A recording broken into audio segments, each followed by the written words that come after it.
I recently attended an event where I met two lovely sisters in their late 70s. And because they were both widowed, they were actually living together. In fact, the younger sister had moved in with her older sister. Um, when we got round to what I did for a living, they said to me, Ellie, you know what? We don't need to make a will because everything's going to go to each other.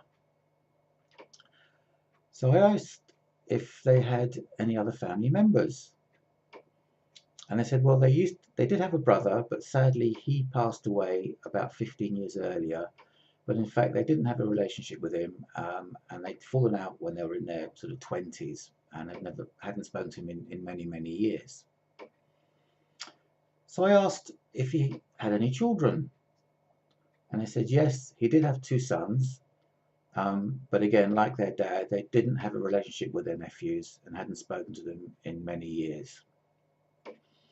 So I told them that without a will, under the rules of intestacy, everything wouldn't go to each other as they thought, but in fact, their nephews would inherit half of the estate in place of their dad. So, as you can imagine, they were actually quite shocked to discover this. And the younger sister was particularly worried because if her older sister dies first, that meant that half the house that she was living in would be owned by her nephews, and they may well decide to try and force the sale and make her homeless. And at very best, she would face a long and expensive legal battle to stay in the house. So it's always best to get advice.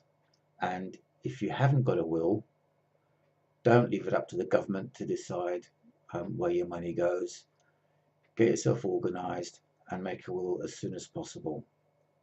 So why not give me a call, Ellie Pressman of Barnet Wills.